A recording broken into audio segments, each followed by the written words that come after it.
Dehlsa at the Life Sciences in Groningen, Netherlands, to talk about international knowledge sharing. Yes. Welcome. Thank you for the opportunity to speak about this. So basically the title is about hydraulic conductivity in extreme climates, and it's about knowledge exchange, so it's a bit of both. So first I would like to give you an introduction. I'm from the Netherlands, so some things are a bit different up there. So, and then tell you something about one of the challenges that's been drought, of course, in the last weeks. That's quite an issue in the whole of the world, actually. And then tell you something where you can find all the research that we have been doing as universities and stuff. So, okay, so first maybe as a general introduction, this is the Netherlands, probably been there one time. Groningen is up here. I have my professorship, it's about transformation, mostly climate change. I also am a consultant at TAU, European-based consultancy agency. And I work together with Rotterdam Applied University, basically because the location of the climate global center of expertise on climate adaptation will be based in the Netherlands, being Rotterdam and Groningen, so it's a cooperation.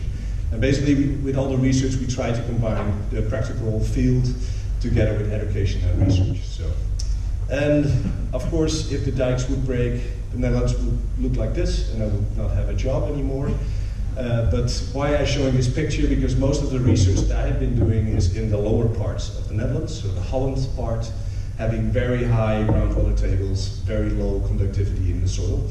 One example that I'm going to talk about, because drought issues were mostly, of course, on this side, and one of the field testing that had been done was in Dehlsa, being the higher parts. But both had severe problems in water management in the last days. So the issues where we focus on in some of the projects that I will show as well, in excess is one of them, would be floodings, drought, and heat stress, and this time I will talk more about drought. Muthanna already showed something of one of the projects. This is NXS, Innovation for Extreme Climate Events.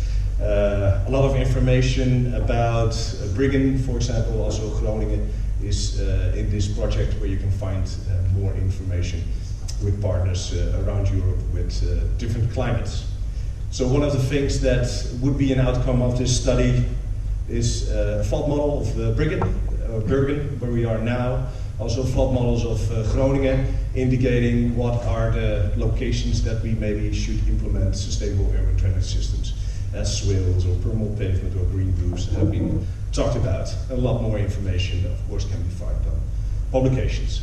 So basically the research that I focus on best management practices or sustainable urban drainage systems, low impact design, you can call it what you want. Mostly I will talk about swales, bioswales, quite popular measure in the Netherlands to implement. So, and the focus of the research mostly is on the time factor. Because when you implement it, it works great, but how does it look after 20 years? And 20 years is the time span that the first swales will be implemented in the Netherlands. So Germany, Netherlands were quite at the first, so you can find some very interesting locations there.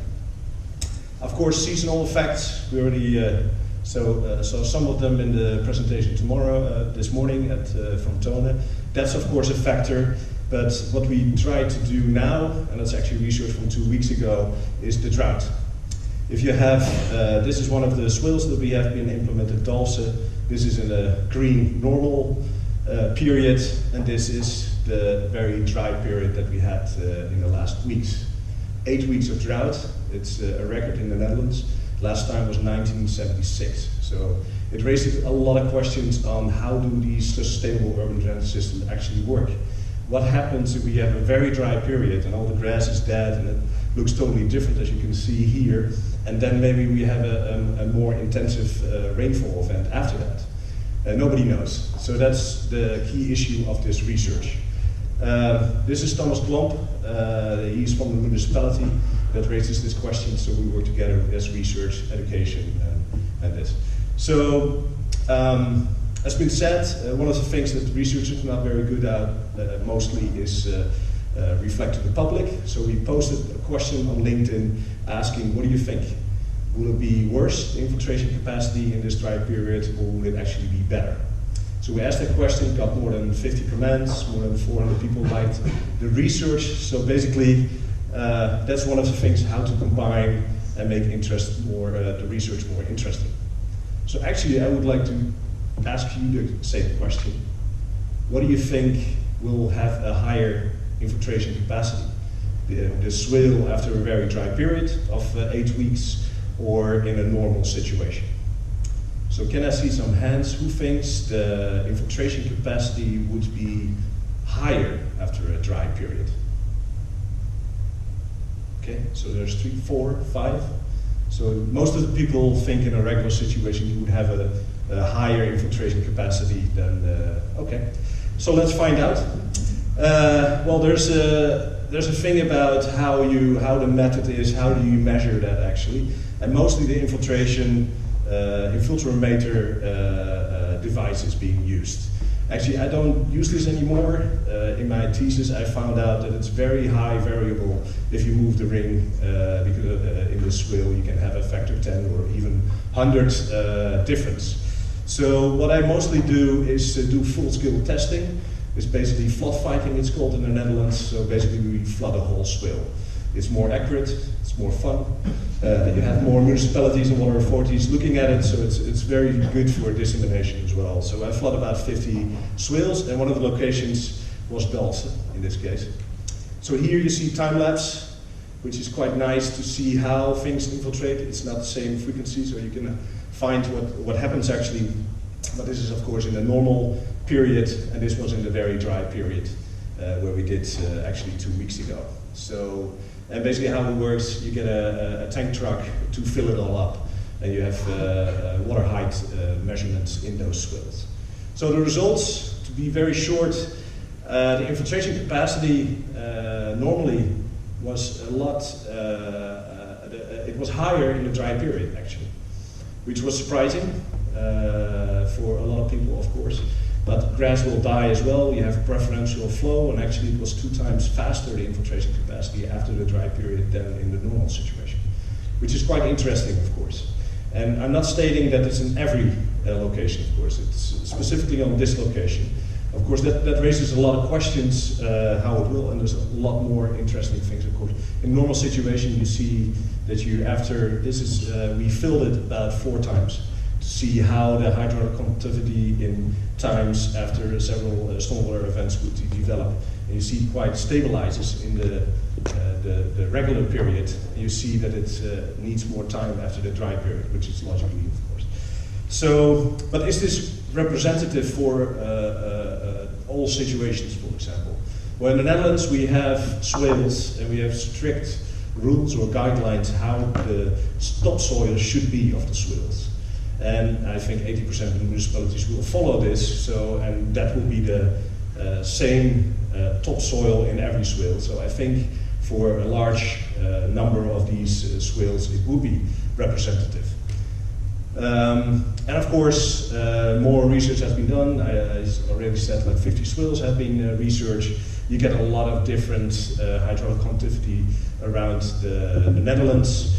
And mostly in the lower parts you will find a lower hydraulic conductivity because of the higher groundwater tables and higher hydraulic conductivity. And of course there's more to tell about this research. I'm not going to bore you much more. There have been a lot of studies on these hydraulic conductivity, even with swales in the Netherlands, and this is Bergen. So we're going to have a field trip tomorrow at 5 about that, so I can tell you more on several locations.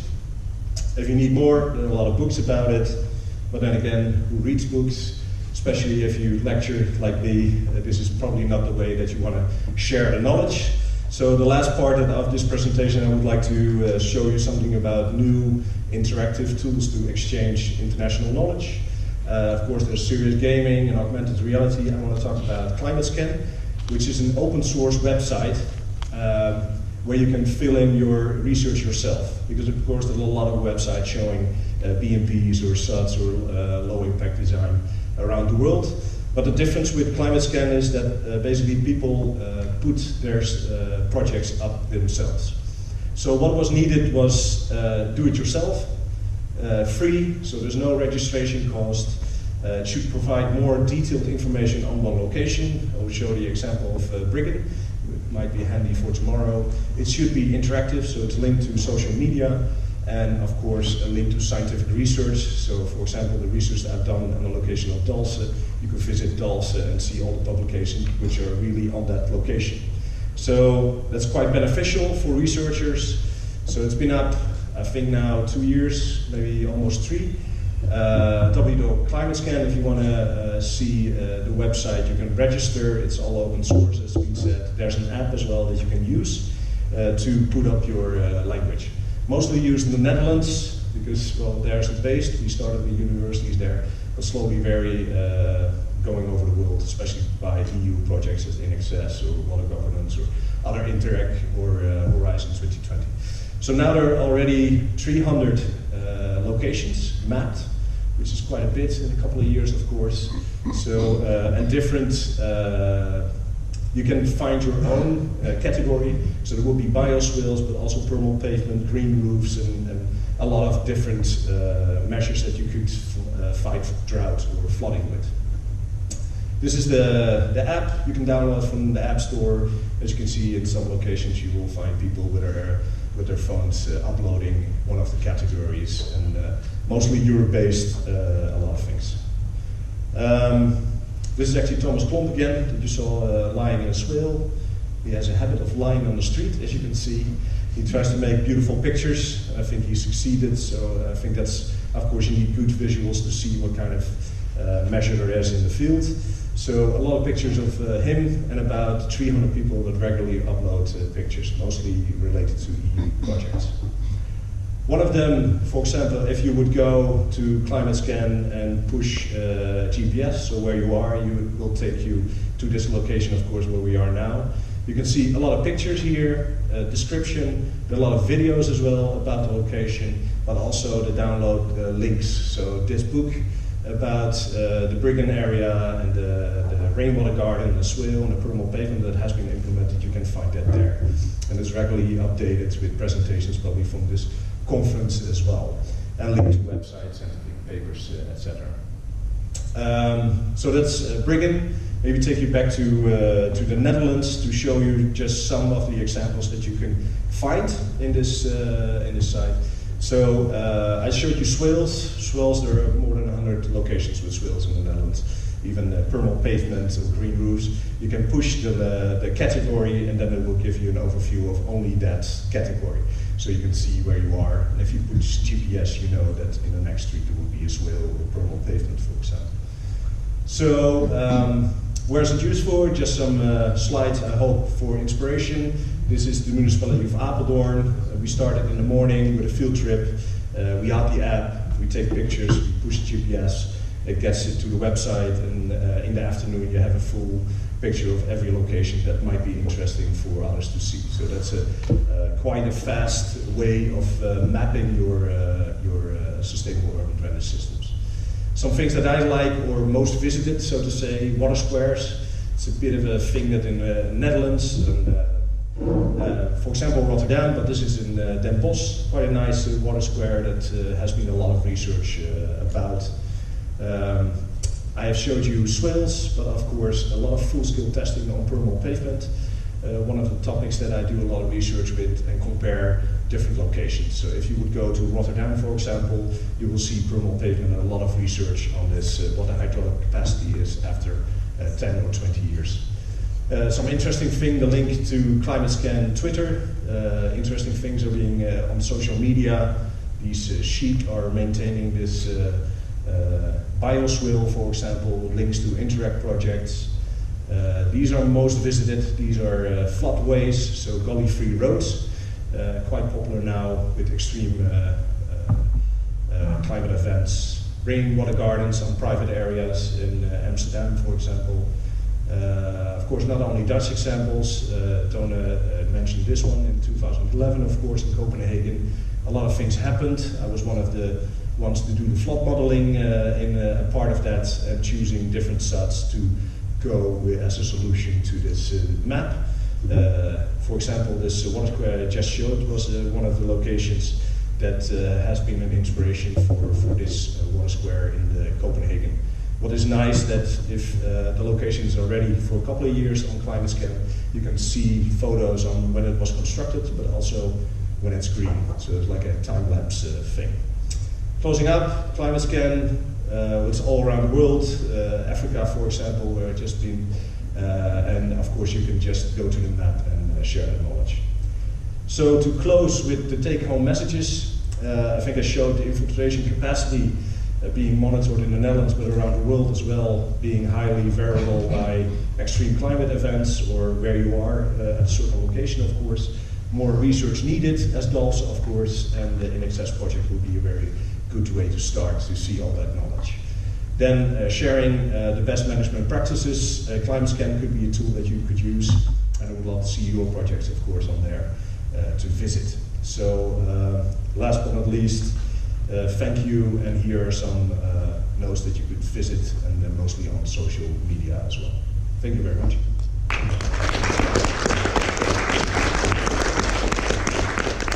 Thank you, Floris. I see you tomorrow on the field trip, of course. Yeah. Yeah, tomorrow. Walk. We will save your questions for the end, so write them down if you got any. And moving on to the next speaker.